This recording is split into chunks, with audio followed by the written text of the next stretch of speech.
presented by its producer, host, and sponsors. Hey, what's happening? Let's get into it. Once again on a Friday evening, Ralph Romeo with you for the next 1 hour. Unfortunately, you know I'd like to stay with you all night. I don't know if you could stand me, but we can give it a shot. Well, I want to get right into it because there's no time to waste. As you know, 1 hour is never enough. So let's talk in a frank manner. Let's talk and let's get some things done this evening, and let's see what we could iron out as far as this whole situation goes. Because as you know, I'll start with this. As you know, as I was going to say, it's not getting better. It may be leveling off, and you may be finding out that things are perhaps, the curve is flattening, as they say. That's kind of the lingo that they use. The curve is flattening, but the death toll, and I'm just a human being. I happen to care about these things. The death toll is still skyrocketing. That means people are dropping off the planet at an alarming rate. And I for one, I may be alone. I may not be the guy that you want to listen to get the good news, because I'm not going to invent good news for you when there is none. A glimmer of hope? Perhaps. A flattening of the curve? Maybe. But good news where we can get right back at it at a moment's notice? No. I'm not going to throw that nonsense at you, and nor do you want to hear that, I'm sure, from me. So I wouldn't do that to you. I'm going to lambaste my colleagues to begin with, because I heard some absurd situations going on down the dial. Now, you'll humor me if you're listening in Seattle, you're listening in the Dominican. Alexa in the Dominican is listening. My good friend Charlene in New Zealand is on WPAT930am.com. And many that I'm not mentioning. By the way, just for the fact that I don't mention you does not mean you're not important, because you're very important to me. That's all that matters, is that you're there listening to my diatribe 2 or 3 times a week here on WPAT. And before I go forward, I want to just say I appreciate WPAT for not censoring me. They don't censor me. They don't tell me what to say. They don't tell me what not to say. See, a while back, I had a problem, and I put up a stink. I actually put up a big to-do about people telling me what to say and what not to say on this station. And I think they got the message, because they don't bother me anymore. And I kind of go about my business the way I want to go about my business. And thank goodness, because I would have quit, because I don't deal with that kind of nonsense. But thank goodness we see eye to eye, so we go ahead with the good stuff and the real stuff and the things that actually mean something. The colleagues down the dial, I'll point out a guy on WABC he wears a beret and he talks, with a Brooklyn lingo and the whole works. He mentions how he won't wear a mask. Are you wearing masks? Can I ask that question for later on for discussion? Are you wearing a mask? I'm wearing a mask. I'm not a bandit. I'm not the Lone Ranger. I'm not, a gang member. But I am wearing a mask because I was told to wear a mask. And you know that Romeo doesn't enjoy doing things he's told to do, but when it comes to others' health and well-being, I kind of do what I'm supposed to do, because that mask, before I get to the cat down the dial, that mask is not for my benefit. That's not going to stop me from getting sick. That's going to stop me from passing it on to someone else. Get that through your head, folks. Those of you who are too good for the mask. And I hate the mask. Let me tell you, I don't enjoy walking around like the Lone Ranger. I don't dig it. I can't stand it, as a matter of fact. I can't stand the mask, but I'm doing it because it's the prudent thing to do. It's the way I should behave with this horrific crisis. So I'm swallowing my pride. I'm taking a big gulp of my pride, and I'm going on and doing the right thing to preserve someone else's health. Stay with me. So someone else doesn't get sick, should I be a carrier? But that's not good enough for a guy down the dial who, now I want you to sit down if you're standing up. You may not believe what I'm about to tell you. And I don't want to mention him by name, but I'm sure you figured it out because he's a well-known guy with a red beret. He's going to go from nursing home to nursing home, trying to help people. But he refuses to wear protective gear and mask. And here's the situation, folks. The same character is going to homeless people at random on the streets of New York, getting in their faces, if you will, helping them, assisting them, hands-on assistance, breathing right into the person's face, and the person, the homeless character, breathing in his face.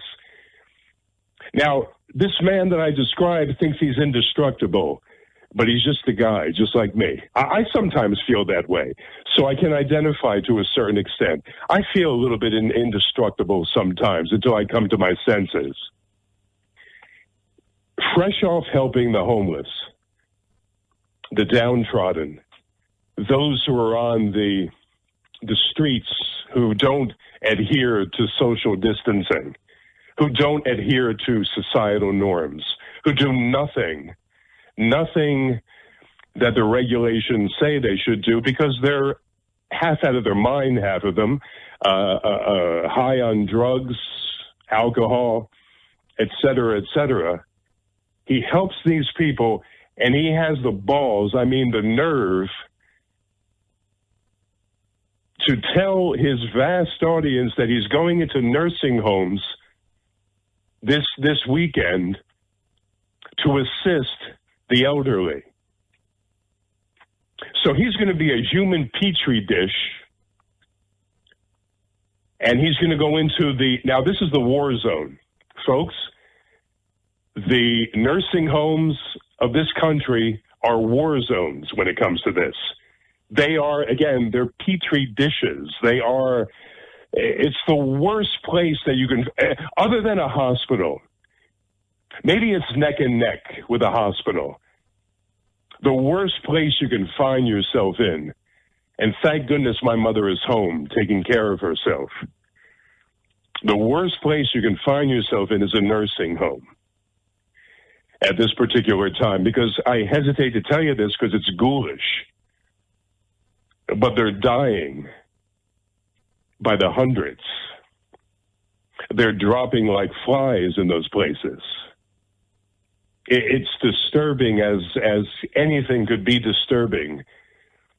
I can't think of anything more disturbing. And this guy has the nerve, folks. This guy has the nerve to be the human petri dish, the carrier, and enter these homes to assist the elderly. Put a mask on.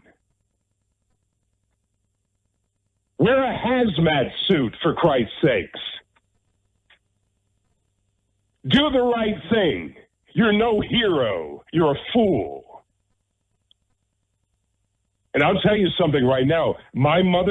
Had my mother been sitting in one of these nursing homes and this character comes in with no regard for my mother, whom I love dearly, and pull that nonsense with one of my family members, my mother in this case, he'd have me to deal with. But of course, these older people are unlucky enough to have family members that don't care anymore. So they're put in these homes with no one caring, no one checking on them, no one caring what kind of care they're getting at these homes, which is usually subpar care. I hate to disparage all those wonderful workers because many of them do a great job, but a good portion of them can't take care of the elderly. They don't know how, they don't care, they don't want to know. They don't have a heart anymore. The heart is gone. So the elderly people suffer. And this guy has the audacity to pretend he's helping when he could really, now this is no exaggeration on my part. I don't think it is anyway. He can start off an epidemic at one of these homes that would be astronomical, that would be above. I would get on the air on Monday and report to you, or maybe Friday, whatever the case may be, and I may have to report to you an outbreak at one of these homes that this idiot decided to visit. I'm going to get off that for a minute because it does me no good. I just had to get that off my chest because when I heard about him, when I heard him talk about what he was going to do, I was appalled. I'm sitting here just not believing what I was hearing. I'm not wearing a mask, he says. I ain't wearing no mask, he says. Put a mask on. Put the proper protective suit on. If that's my mother sitting in that nursing home, ho, ho, ho. All right, let's get past that. Let's get to Dr. Phil. Hey, do you know a guy named Dr. Phil? He's a bald guy with a mustache. He made it big on the Oprah show. He used to sit on Oprah and say, Oprah, I'm going to tell you. You know, he talks in that real slow kind of Southern thing where he just mesmerizes everybody, just elongating those syllables the way he knows how to do it. You've heard him talk, right? The guy's not even a doctor, by the way. He comes out with nonsensical information, and people listen to this cat. That's why I have to bring him up, because he's actually relevant, because I don't listen to him. I don't listen to anybody. I don't listen to him. But many people do. Many people hang on his words. He's comparing this virus to car accidents. Don't you know many people we have hundreds of thousands of car accidents through the summer. How come nobody talks about that? Many people have 350,000 children die in a swimming pool through the summer. Why don't we talk about that? Many people are dying. It's not just this. Can you believe that a so-called educated person is getting up in front of a camera and talking this gibberish to us, and we're supposed to buy it? We're not supposed to complain. We're supposed to listen to this thing and take this as some sort of an expert talking? If you're not privy to what this virus can do, check out the people who have died that were well. Check out the people who have died that had nothing wrong with them 2 weeks ago, and now they find themselves in the ground. If you don't think this virus is powerful, insidious enough to put you in the ground, you're wrong. And this guy, Dr. Phil, gets on the air and starts to bring up these ridiculous statistics. And I sit there and I have to listen to this nonsense. And I say, this is what America has to offer as an expert. We're all sitting around listening to the Dr. Oz's of the world. He misspoke, too. I'll talk about that in a minute. The Dr. Phil. I almost choke on the two words, Dr. Phil. I almost just throw up and vomit on the two words, Dr. Phil.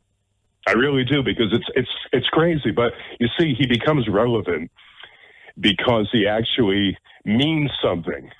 He's actually a guru to some of these dopes out there. So, and don't mind me, because it's all pent-up anger with me, because since we spoke on Monday, I didn't have a chance to vent with the WPAT crowd, and this is my first time back. And let me tell you something. What we take as experts in this country is a farce. You'd be better off listening to me, and I'm no doctor. I don't have an MD by my name. I have nothing by my name. You know what I have? I have compassion, and I have common sense, and I have a vast knowledge of the human experience that they don't seem to have. The number here, if you want to text me during the program, is 646-492 646-492-2436. And folks, I don't want to come on board and bash everybody. And that's not my goal, to bash. Not really, but I just want to point out to you the disaster that something like this can become. When you listen to others that have their heads up their collective asses, they have no idea what the hell they're talking about, and you take that as fact, it can be almost as dangerous as the plague itself. Because some of these characters, I don't know, and the president is included. The president doesn't know anything aside from making a buck. He knows nothing. He's not a curious person, folks. He's not a person who is well-read. He's not a person who craves knowledge of any kind. Do you understand me? He's just not that type. So when he stands up at the podium, what do you get? You get a hollow, vacant individual that knows nothing. And the sycophants listen to him, too. It's a disaster. It really is. I'll get to your text in a second. I'm having so much fun. I am telling you, I couldn't wait for this all day. And this morning, I talked to the nation at 6 a.m. on another program that I do that carries me across the nation. Let me tell you something. The average Joe there in the Midwest, they tell me, they said to me this morning, we got to get back to normal. Let me tell you something, Romeo. We got to get back to normal. I cannot stand being in the house anymore. I cannot stand my wife. I'm about to kill my wife. We'll get to domestic abuse and its rise during this crisis in a second. I cannot stand being with my wife anymore. I got to get out of the house, Romeo. We got to get back to normal. Really? Really? Let me tell you what dictates us getting back to normal. Not your craving to see your mistress. Not your craving to get away from your wife. Not your need to get back to work, to get back to something normal in your life. No, the virus dictates the time frame. I'll say it again because it's very important. The virus dictates it. Because as we're approaching this virus right now in a half-assed manner, the way we do things in America, in a half-assed manner, everybody fighting, nobody seeing eye to eye, no one listening to each other, no one working as a team. We don't know how to do that. We've lost that ability. As we're fighting, the virus is like, and my good friend Bob, actually, I'll steal this from you, Bob. You remember the game Pac-Man? That little thing that munches everything and eats everything up right down the line. Pac-Man kind of a thing. That's what this virus is doing. That's what COVID-19 is doing. It's tearing everybody up within its wake. It takes no prisoners. It doesn't care if you want to get back to normal. It doesn't care if you want to see your mistress. It doesn't care if you can't stand your wife anymore. It'll still take you out. It'll take your kid out, and your mother, and your father, and your sister, and your brother. And until we realize that the virus itself dictates the time frame, perhaps then we can do something. What do you think there, folks? What do you think there, folks? I don't dictate it, but I'm the one guy that can talk about it with some sort of sensibility that I halfway know what I'm talking about. Did you notice that when you listen to me here on this station, you nod your head a great deal? The head bobs up and down as I speak, and you say, that whole thing, things that make you go, I never usually quote anything like that, but I actually just did things that make you go, that's me. That's my middle name. You notice that you're nodding your head when you listen to me speak on the radio? There's a reason for that, folks. I have common sense. And the one thing that I can do that they can't do, I can actually string a couple of sentences back to back without using ridiculous superlatives that they use, ridiculous wording that they use, that you can't even follow from one sentence to the other. See, when you listen to me, you're getting the real skinny, the real truth. And you're getting a guy who reads everything he can get his hands on, who's well-informed at all times, but there's something innate in me. And I'll get off me for a minute before you call me a narcissist. I don't give a shit. There's something innate in me that's able to see things for what they are. Do you think for 1 minute I don't want to get on these airwaves and tell you everything is going to be okay? See, the mere fact of someone telling you that everything is going to be okay means nothing.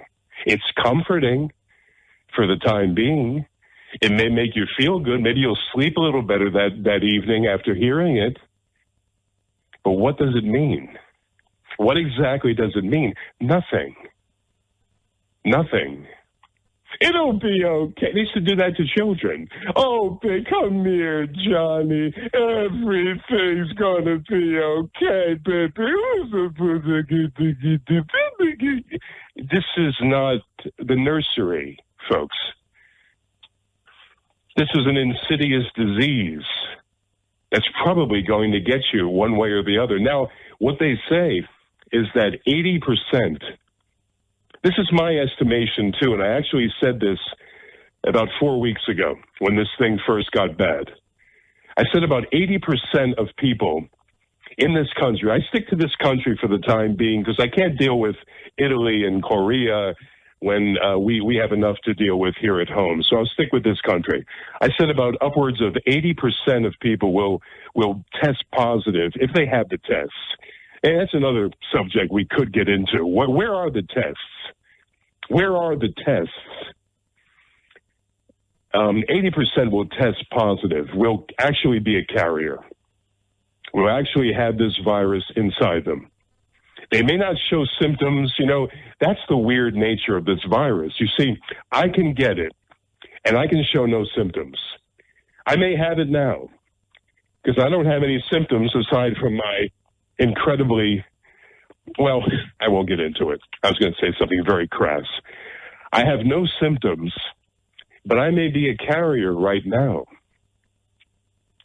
And the very fact that that I can walk around and expose myself when I go into a food store, all I'm doing right now is food shopping, and that's my only exposure. I'm trying to think of where else I've been going. That's it. Pharmacy, food shopping, that's it. When I go outdoors, I isolate myself. I stay in my own cocoon, so to speak. I don't intrude on others, and I don't want anybody intruding on me. But upwards of 80% will be positive.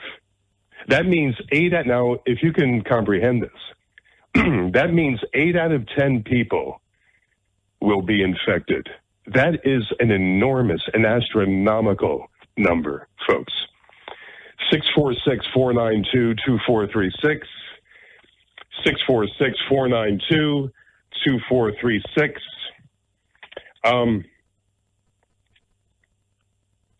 Well, the impertinent, my friend Alexa asks, who is the impertinent public man you're describing?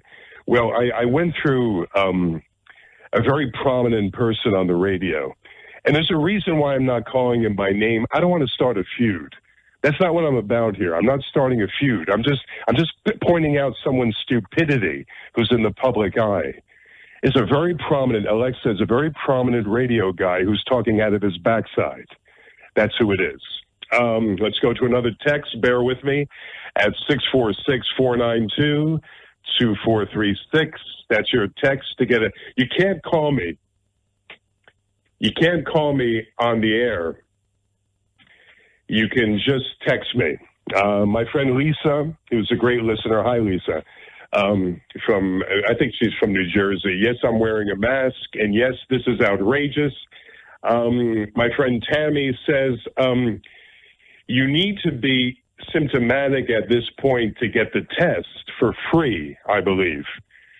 She also says the earliest vaccine will be available 2021 for mass production. My friend Val, okay, he mentions about the program. By the way, the programming before my program is a Chinese propaganda machine. It's probably the most ill-timed program I could ever imagine because, as you know, anti-Chinese feelings is very, very, very, very prevalent right now. I mean, everybody has something against the Chinese. But here's the thing I'll talk about when it comes to the Chinese situation and where this thing originated, Val, and everybody else. This thing originated in a place where they have unsanitary they have no regulations, very few, I should say. Unsanitary situations there. The Chinese people, this is what I want to say. The Chinese people, it's themselves, they're wonderful people. I know many Chinese people, and they are great. You know, you've heard people say that, right? You sound like a big bigot, a racist when you say that, so I won't even go there. But the Chinese people are wonderful. It's the excruciatingly horrific Chinese government that we're talking about. The cover-up that ensued at the outset of this virus was, I couldn't even believe what I've read about that topic and how this thing happened after that cat bit the head off the bat. Nothing like a nice bat. I was asking for a bat sandwich this afternoon. You would think I would get a bat sandwich. When a man needs a bat sandwich, he needs a bat sandwich. I'm taking a drink out of my Poland Spring bottle, glass, of course.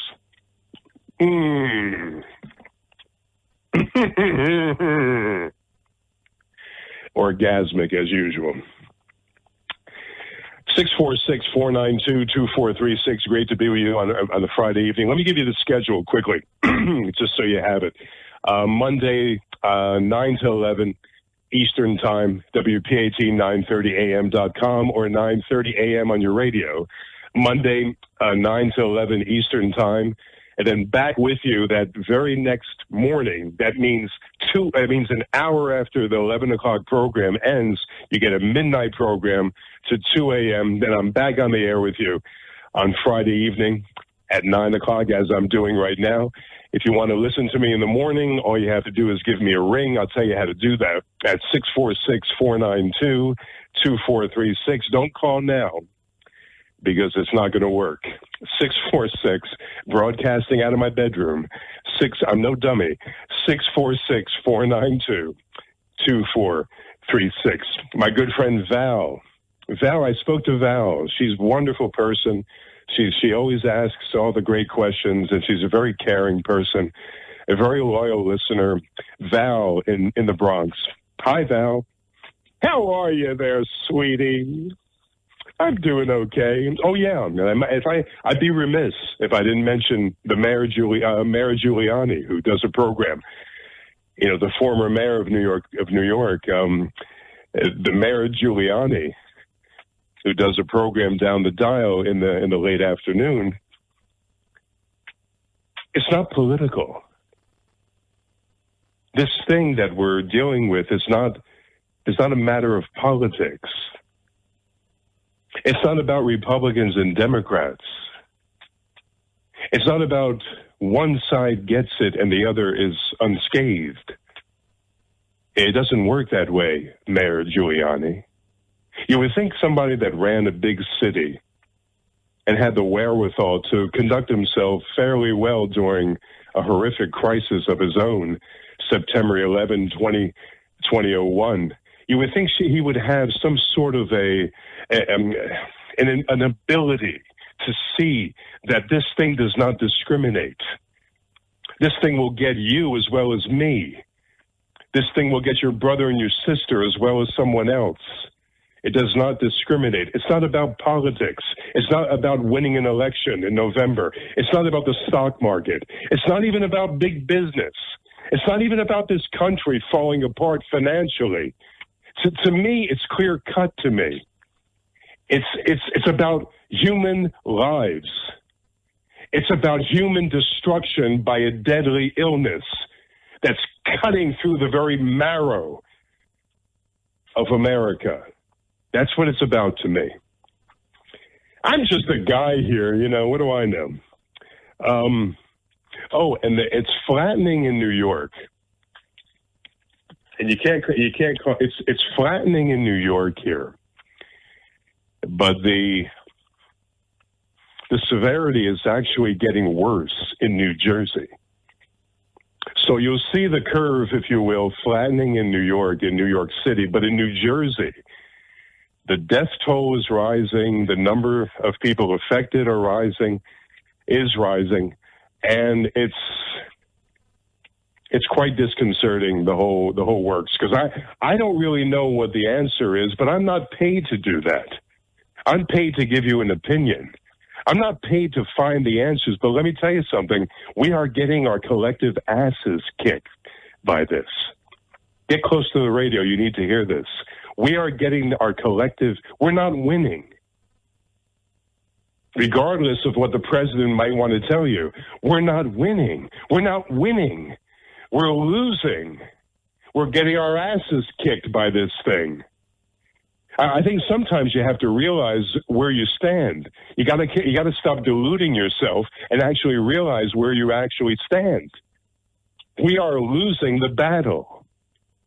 And again, this virus will dictate the end. The orange guy in the White House can't dictate the end. No matter how hard he tries, he can't say, well, we're past it, when everybody's dying. It's such a happy night. I'm just thrilled. Let me tell you something. There's been a whipping boy on this program, Mayor de Blasio. I've gone full throttle against him in the past. I mean, I have railed against him so many times, Mayor de Blasio. But let me tell you who's making the most sense. Aside from Governor Cuomo, he's actually tailed off a bit in the common sense realm. Really, I got Governor Cuomo. You ever hear Governor Cuomo? He talks so slow, like your third graders in a bad Queen's accent. I'm governor. He kind of talks through his nose a little bit, and he talks so slow. I mean, it'll drive you insane. Aside from Governor Cuomo, whom I've kind of praised on this program,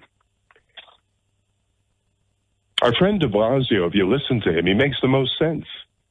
Now, many of you people will tell me he's a downer because he's always on the negative side with this. How can you not be on the negative side when you see the death toll where it is?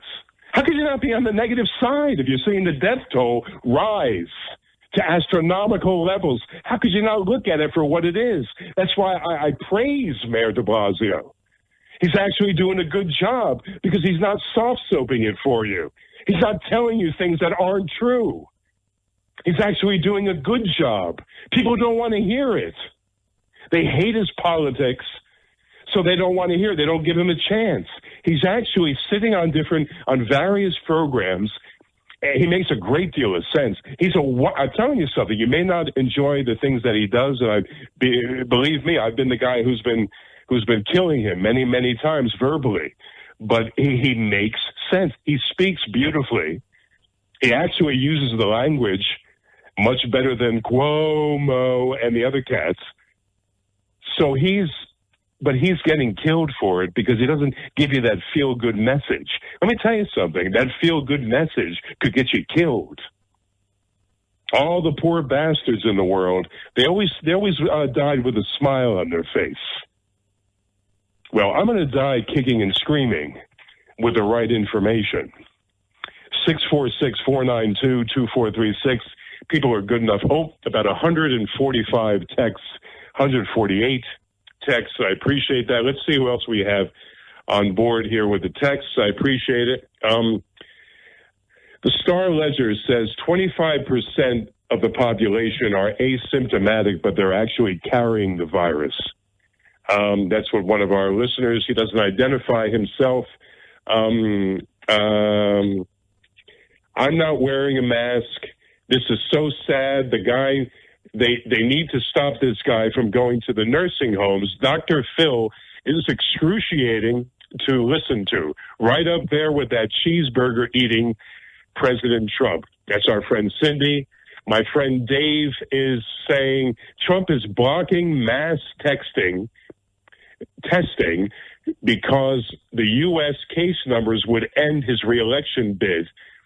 There are 100 to 150 million cases that would be the end of Trump. Isn't it terrible? Could you ever live with yourself if you put an election ahead of the welfare of other people? Could you ever live with yourself if you're that type of character who would put an election ahead of actual human life? Seriously, folks. Dr. Gil Liederman's in the heart of Manhattan. He's a wonderful cancer doctor. He's superb. He's got something called radiosurgery that he pioneered, brought to New York first, and he's fabulous. I can't tell you. He's a great listener, a great orator. He's very good at what he does. He'll tell you everything that you need to know. He's at 212 Choices. 212 Choices. He's also in the heart of town. It's a beautiful place to be in New York City. I know you're afraid to come here, but let me tell you, if you have cancer, cancer doesn't wait. Just like this virus doesn't wait, cancer doesn't wait. You need to be treated. If you've gone to Sloan Kettering, you've gone to all the great hospitals, so-called great hospitals, you've gotten no answers. You're not on the right track. You're getting worse. You're not seeing the light yet. Go to Dr. Gil. Just dial him up. Dial him up at 212 Choices. 212 Choices. 38th and Broadway. Easy access Penn Station, easy access Grand Central Port Authority, all those great ports in New York. Just take a walk over within walking distance of all those places. Dr. Gil Liederman. Now, he'll sit down with you.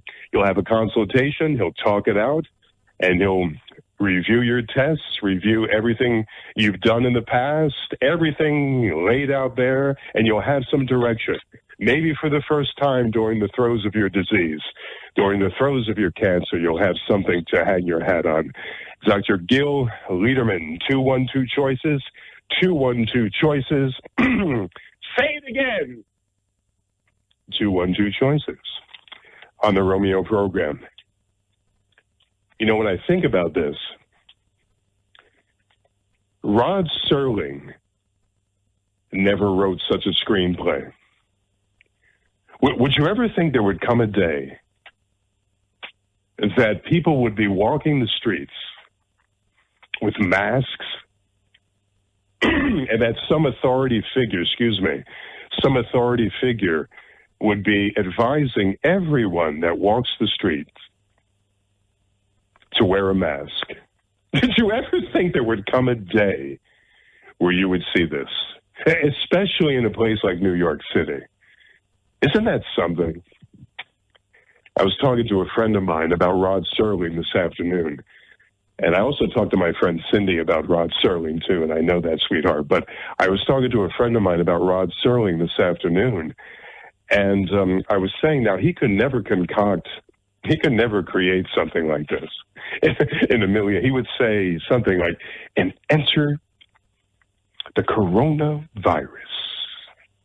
You know, I halfway expect him to kind of walk on stage, if you will, or walk down the street and suddenly start to narrate this monstrosity that we've been hit with.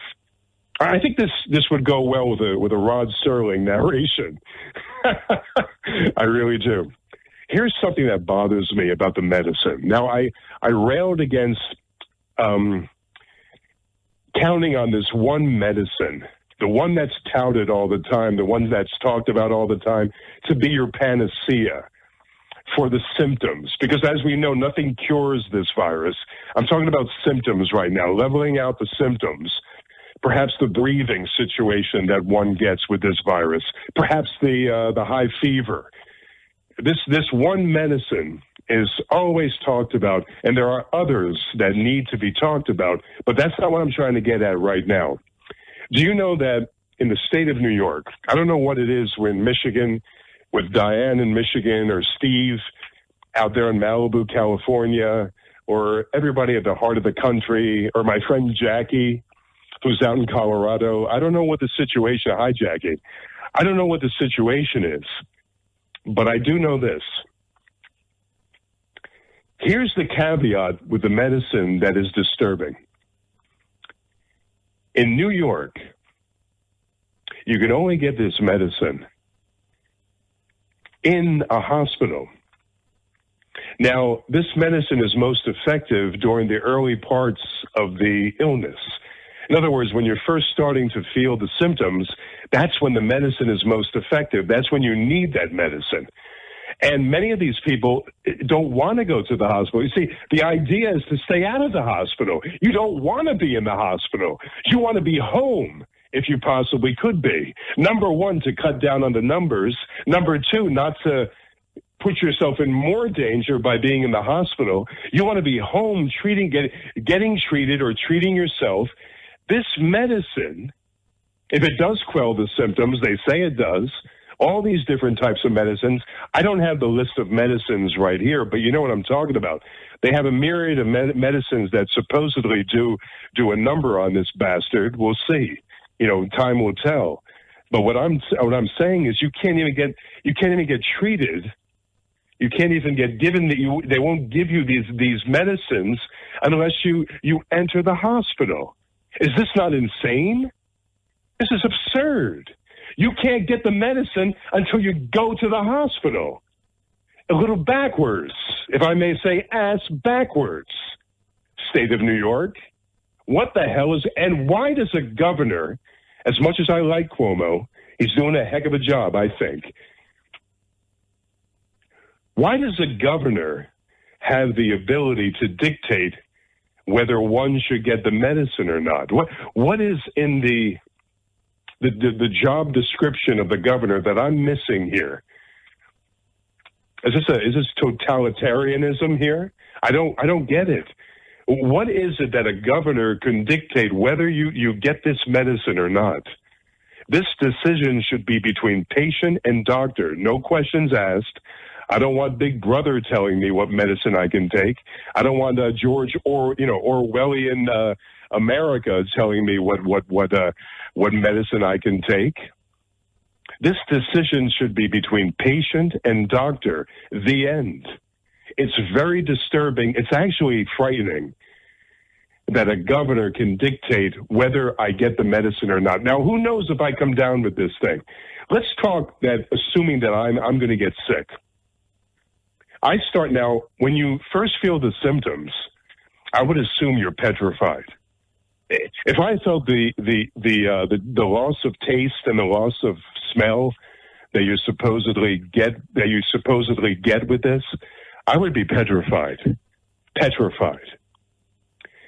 I would be sitting there wondering, what can I get? I'm not a medicine taker either. I'd be sitting there wondering, can I get my hands on this medicine as quickly as possible? And just to call my doctor and for the doctor to tell me, I'm sorry, Ralph, I can't prescribe because it's against the law. It's not a law, actually. It's a mandate, I think. That's what you would call it at this point. It's against the mandate that I write a script for you. I can't do it. I would be seething. I'd be scared out of my mind. I'd be seething. I'd probably say, give me the medicine. This is my life. I want to get better. And then he'll break the news to me and tell me I can't get the medicine until I enter a hospital. I mean, I've heard of outrageous things, but this is outrageous. This is my decision. I mean, it's not Orwell's 1984 just yet, is it? Otherwise, I should really just go home and just pack it in and never do the program again. Because if we're at that state where Big Brother dictates whether I can have a medicine that may very well set me on the road to recovery, and I can't get it because I'm not allowed to get it, and my doctor is willing to write the script, but he's got his hands tied, that is outrageous, folks. If you're not angry about that very one fact, I don't know what you're going to get angry with, because that is outrageous. 646-492-2436. I'll tell you something.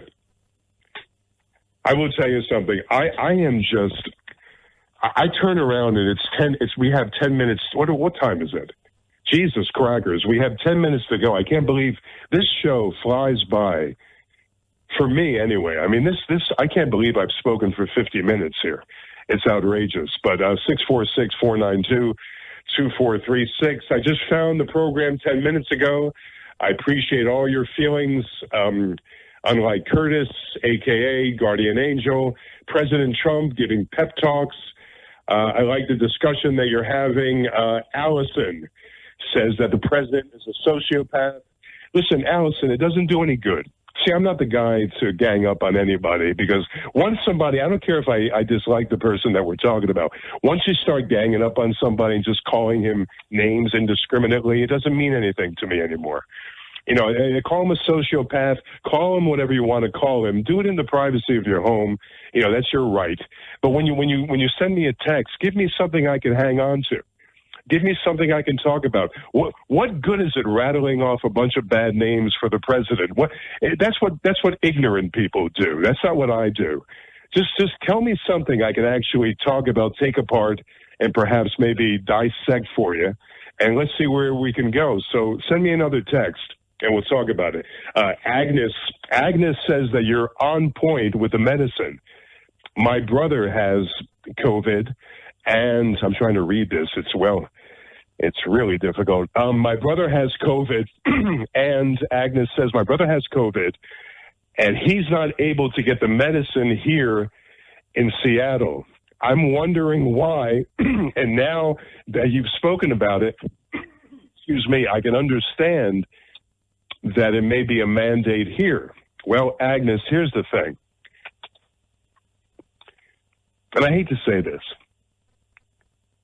Should your brother pass away, and this is not I'm not a superstitious guy, that's why I speak this way. I don't believe in such nonsense, so I'll speak this way.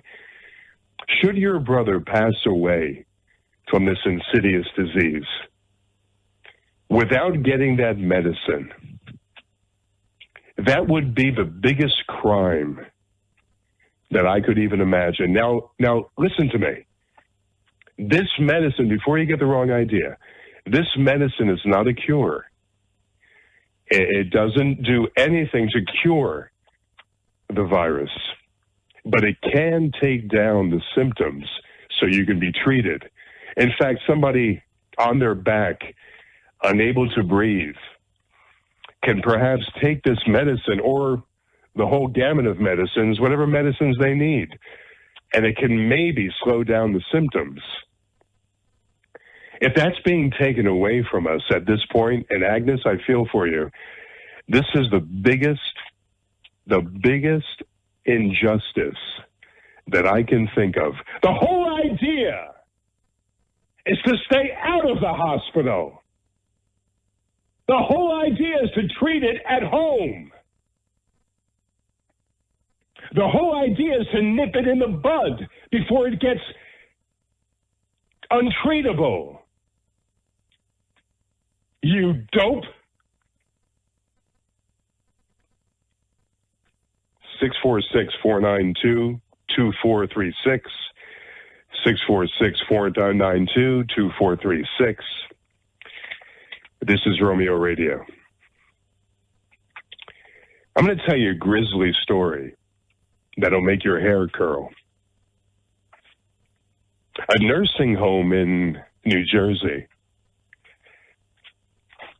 It seems they've had a little problem there. I'll run it by you. You tell me if it bothers you just a bit. Let's say your mother or your father were there, or both. Let's say you trusted that when you put them in this facility that they were going to get the care that you can no longer provide at home, and they needed someone professional and responsible to take care of them. They couldn't go on any longer at home because they're past the time when they can take care of themselves. And you put them in this facility in New Jersey in good faith thinking that they'll be cared for because you love them and you want what's best. And it was a heart-rendering decision to make in the first place, but you made it. And here they are, assumingly safe in this facility. And then you find out, probably through the news, because they covered it up so well. Sit down if you're standing. 17 bodies. 17 bodies unaccounted for in the basement. Sort of a makeshift crypt, if you will. There were actually bodies piling up in the basement of this nursing home in New Jersey. I think it was Summit County. I don't know the town. Bodies piling up, unaccounted for. And the reason why they got caught, they ordered about 30 body bags, and someone became suspicious. Can you believe this? I know people that read this story and weren't even shocked. They know the horrors of some of these places, and they read this story, weren't even shocked by it as much as I was. I was shocked. Call me naive. 17 bodies. Now the governor comes out, Governor Murphy, governor of New Jersey. He comes out, he's outraged. He's outraged now. We won't have this in Jersey. We have to get to the bottom of this. Let me tell you something. If you're not disgusted by the way things work in this country, if you're not disgusted by the way the elderly are treated in this country, then I can't help you. I can never solve your problem within the hour. I can never solve your problem with your inhumanity within this hour that I have, this brief hour I have to spend with you. If you're not appalled and shocked and disgusted the way they treat old people in this country, well, I can't help you. 646-492-2436, 646-492-2436. 5 more minutes to go. By the way, you'll catch me here on Monday. And by the way, you can follow me on Facebook. And that's the only social media that I deal with. I don't tweet anymore. I did at one time. It's too time consuming. I really don't engage in anything else but Facebook, but I appreciate it. You can also check any show. You can go to Romeo Radio on YouTube, and you can find any show that I've done in the past, I would say 4 or 5 weeks on YouTube. If you've missed a Monday evening show, perhaps, or a late night show, I'm putting them all up there on YouTube. Just go to Romeo Radio, and you'll see me in a black and white picture of me sitting behind a microphone looking dapper. And you just go to Romeo Radio, and you can see you won't see me do anything. You'll just see my picture, and you can hear the audio of any show that you've missed. Daryl in Portland, Oregon, I appreciate it so much that you're there. Janine Syosset, appreciate it so much.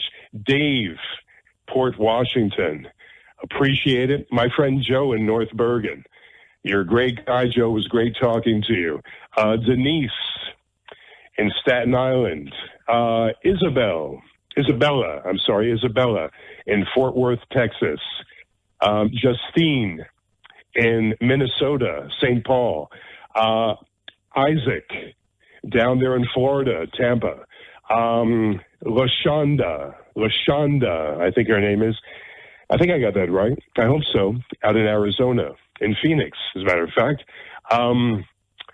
Tom in Salt Lake City, Utah. Janine, another Janine right here in Manhattan, a Joel right here in Midtown Manhattan on the upper, and I also have Albert on the Upper West Side of Manhattan. I appreciate that, Albert. We have Jimmy in Brooklyn. We have another Jimmy in Brooklyn that I appreciate. We have Jimmy B in Brooklyn and Jimmy C in Brooklyn. I appreciate it. And, I don't have enough time to spend with you. I really don't. Let me just talk about a few things in closing. We have 2 minutes. Just a few things in closing. I don't want to talk about this anymore. I want to get back to something more pleasant. I really want to get back to the way it used to be when I had a myriad of subjects to talk about. But frankly, how would you feel about me if I came on the air and started to talk about the weather when so many people are biting the dust? I wouldn't be very caring, wouldn't be very feeling of me. I'd be pretty much a jerk. So as much as I don't care to talk about this is all we have in this country, right? This is uncharted territory, folks. We have not had anything of this magnitude since 1918. And those people are just food for worms at this point. Nobody around that was around in 1918. But I will tell you, that's why this subject is all-encompassing. And I try to bring you a different kind of take on it that I hope you can use during the course of the weekend. Get out there and exercise. Isolate yourself. It's very important. It's not bullshit. It's very important. Get out there, isolate yourself, but get your exercise. Break up your day. Those who have depression during this time, get your help online. Get your help via computer. Communicate with your doctor. All the good doctors are actually giving you services online. You don't have to go to see them. They understand the plight. And you have to get your depression taken care of. Make sure you're not suffering. Do what you can do. And hopefully on Monday, I may have something better to talk about. I can mix it in.